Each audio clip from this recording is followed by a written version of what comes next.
Hey, vinyl community. Alright, so I'm going to go right into part 2 of that Metal Blade thing. Because I feel like kind of a dumbass for leaving MBR 1010 in the other room on the first one. So, here is Obsession, Martial Law. It's a funny cover. It's kind of a dumb title, but what can I say?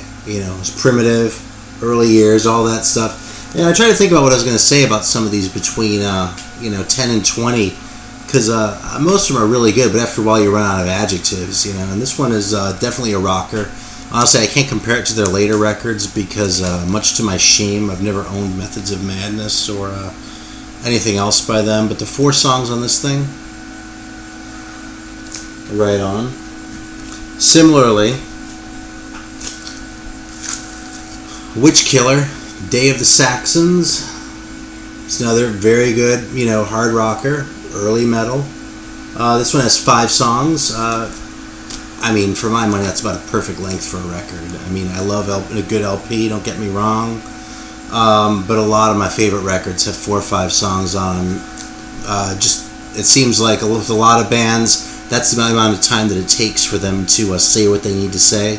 I actually think one of the worst things about CDs was that when CDs became big, all of a sudden everyone felt like all the records, instead of being 35, 40 minutes, had to be 70 minutes long. And so all of a sudden, like 89, 90, 91, you start hearing all these fucking records that, sound like maybe the band could have written 8, 9, 10 really good songs, but instead they wrote 14, 15 mediocre songs. Or they wrote 6 good songs and you had, 10 filler songs instead of 3 filler songs. And, it's the same shit, but whatever. Anyway, Metal Massacre 4 is the next one. One of the most listenable ones, too. I love this one. Has Death Dealer, Sacred Blade. First appearance that I'm aware of by Lizzie Borden. Witch Slayer, not to be confused with Witch Killer. Some early Abattoir on here. August Red Moon, who put out a really good EP on, I can't remember the labels, he's eluding me right now. Zoetrope, which is a band which is a lot better than I expected. They seemed a little punky for me, but this fucking thing is... This also has some early Trouble on it, too, at The Last Judgment right there. And goddamn if that isn't pretty much the way Trouble was going to continue to sound moving ahead. So the next one, obviously, MBR 1013. What can I say about this record that hasn't already been said? Fucking all-time classic. The Antichrist is one of my all-time favorite songs. One of the most evil-sounding riffs I've ever heard. One thing I used to do with this record for friends who were not really into metal but curious, to sort of impress on them why Slayer was important, is actually play that Witch Killer record, which is a good, solid, rockin', heavy metal record. It's no bullshit. It's not like... they're trying to be Van Halen or something. They were serious, and you listen to the very next full length, and I, for 1 or 2 guys at least, I did that, played those side by side, and the response is I was gonna make a face, but my goddamn camera screwed me. Anyway, the response is oh, okay, I get it now. Next one's Pandemonium. I listened to most of these again before doing this video, so the impressions would be a little more fresh in my mind. And I had recalled this one as being kind of Van Halen-y, and some of you are going to have to forgive me, but I fucking hate Van Halen. I don't know, man. I liked him in the 80s, and at some point I just turned on and I can't stand the fuckers. There are a lot of bands that sound like Van Halen that I like just fine, but fundamentally that sound is already kind of in the wrong direction, It's I like the bands that are listening to Deep Purple more, I guess, Anyway, this record, though, was a lot more... It was better than I remembered it being. Maybe I just fucking saw them smiling on the back, and that tends to be kind of a bad indicator, too. This band's from Alaska, of all places. I don't think I could name more than, well, if you push me hard, maybe I could come up with half a dozen. Kind of the coolest thing about this one, though, this particular copy, and I don't know what this means, if anything, but you can see that sticker. Shit. Fuck. There we go. Yeah, see that Library of Congress stamp on that sticker? It's like some sort of surplus duplicate copy from the Library of Congress. I don't know how the fuck it ended up at a record shop in LA that was around the corner from me, but I'm not bitching. Got one of those in my copy of Battle Cry by Omen too, and I think one other one. Anyway, that's a cool record too. If you're gonna get the first, if you're looking for 3 essential picks from the early Metal Blade catalog, that would be pretty close to the bottom of the list. But you know, some of these are such killers. I mean, after the Slayer and the fucking Obsession and really the Metal Massacres, for my money. What are you gonna do?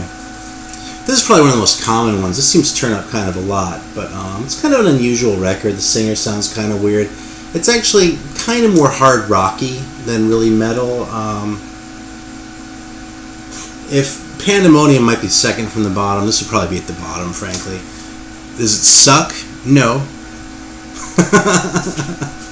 I listened to it the other day and I enjoyed it a lot. But you know, part of that is, look how many songs on this bad boy. 5. And one's a shitty instrumental, so we'll just fucking pretend that isn't there. But you got 4 songs. They say what they've got to say, and they leave. And before you can start to go, man, these guys are fucking kind of getting on my nerves a little bit. They're done. You're good. You're moving on to the Slayer record.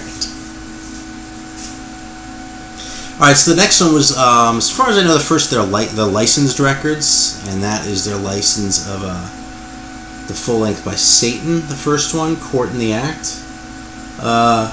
Just like fucking everything else I'm showing you, probably know this one. But this is a very proggy record. It was really kind of a surprise when I discovered this band maybe 15 years ago. So after the fact, but not recently. But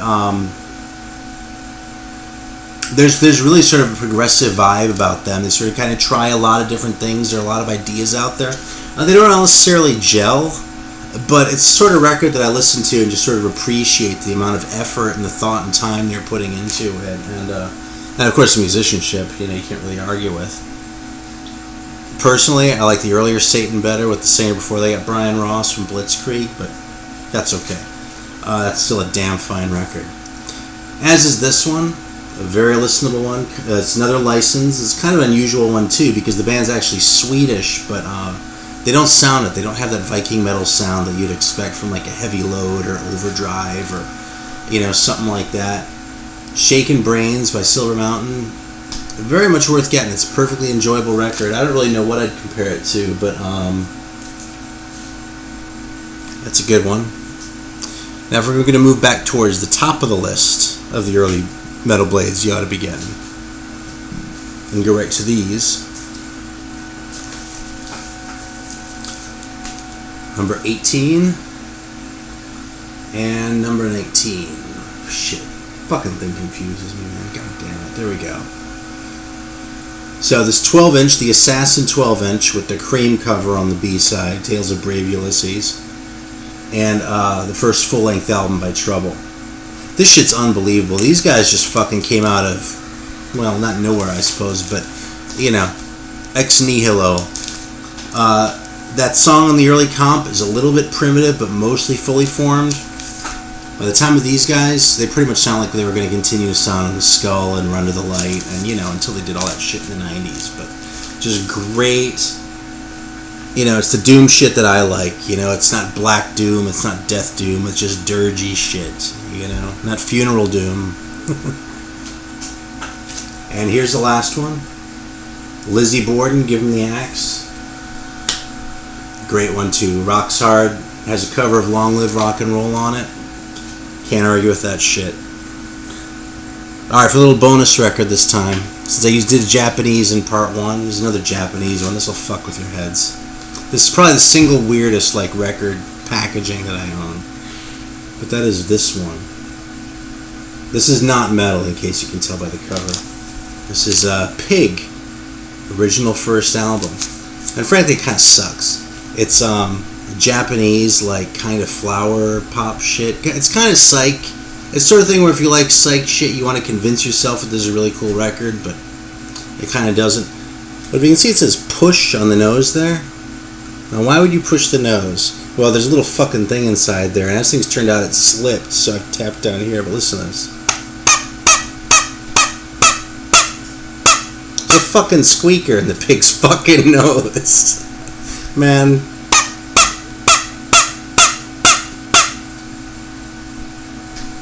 Yeah, I think I'm keeping this forever. All right, thanks as always. Hope you enjoyed it.